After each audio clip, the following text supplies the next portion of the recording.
j'aperçus dans le firmament un autre prodige, grandiose et stupéfiant. 7 anges détenant 7 fléaux, les ultimes, car par eux s'accomplissait pleinement la fureur de Yahweh. Je contemplais comme une mer cristalline mêlée de flammes, et ceux qui avaient triomphé de la bête, de son effigie du chiffre de son nom, se tenaient debout sur cette mer vitreuse, munis des harpes divines. Ils entonnaient le cantique de Moïse, serviteur de Yahweh, et l'hymne de l'agneau, proclamant grandiose et admirable sont tes œuvres, Seigneur Yahweh Tout-Puissant. Juste et véridique sont tes voix, ô souverain des nations. Qui ne te révérerait, Seigneur, et ne glorifierait ton nom? Car toi seul es saint. Toutes les nations viendront se prosterner devant ta face, car tes jugements équitables ont été manifestés. Après cela, je vis s'ouvrir dans les cieux le temple du tabernacle du témoignage. Les 7 anges, porteurs des 7 calamités, émergèrent du sanctuaire, revêtus de l'impur et resplendissant, ceint de baudriers d'or autour de la poitrine. L'un des 4 êtres vivants remit aux 7 anges 7 coupes d'or, débordantes de la colère de Yahweh, l'Éternel des éternités. Le temple fut empli de fumée, manifestation de la gloire divine et de sa puissance. Nul ne pouvait pénétrer dans le sanctuaire jusqu'à l'accomplissement des 7 fléaux apportés par les 7 anges. J'entendis alors une voix tonitruante émanant du temple, ordonnant aux 7 anges: « Allez, déversez sur la terre les 7 coupes de la fureur de Yahweh. » Le premier s'en alla et répandit sa coupe sur la terre. Un ulcère purulent et douloureux frappa les hommes marqués du sceau de la bête et qui vénéraient son image. Le deuxième déversa sa coupe dans l'immensité marine.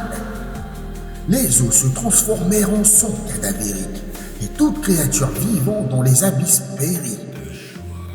Le troisième répandit sa coupe dans les fleuves et les sources aquatiques. Ils se métamorphosèrent en sang. J'entendis l'ange des eaux proclamer: « Tu es juste, toi qui es et qui étais, toi le saint, d'avoir prononcé ces sentences.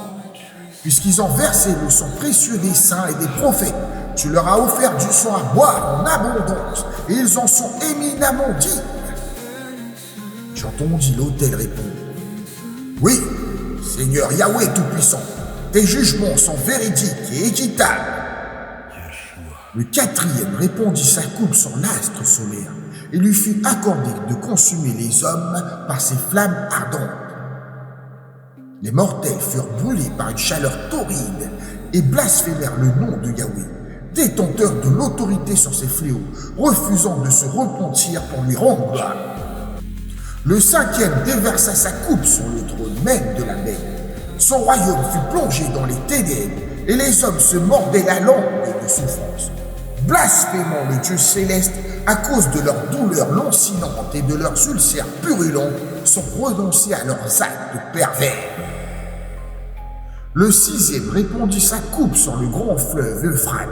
Ses eaux s'asséchèrent, préparant ainsi la voie au monarque venu de l'Orient. Je vis alors émerger de la gueule du dragon, de celle de la bête et des lèvres du faux prophète 3 esprits impurs semblables à des batraciens. Ce sont des esprits démoniaques opérant des prodiges qui se dirigent vers les souverains du monde entier afin de les rassembler pour la bataille du grand jour de Yahweh Tout-Puissant. Voici, j'arrive tel un voleur nocturne. Bienheureux celui qui demeure vigilant et préserve ses vêtements afin de ne point déambuler nu, exposant sa honte au regard. Les réunir en un lieu nommé en hébreu Armageddon. Le septième déversa sa coupe dans l'atmosphère. Une voix puissante jaillit du trône même, proclamant: « C'est accompli !» Alors éclatèrent des éclairs éblouissants, des voix tonitruantes, des roulements de tonnerre, et survint un séisme d'une magnitude sans précédent depuis l'apparition de l'homme sur terre.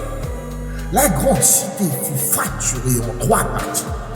Les métropoles des nations s'effondrèrent. Yahweh se remémora Babylone, la majestueuse, pour lui faire boire la coupe emplie du vin de son ardente indignation. Toutes les îles s'évanouirent dans le néant, et les montagnes disparurent sans laisser de traces. Une grêle dévastatrice au brûlant pesant un talon s'abattit du firmament sur les hommes. Les mortels blasphémèrent Yahweh à cause du fléau de la grêle, car cette calamité était d'une ampleur incommensurable.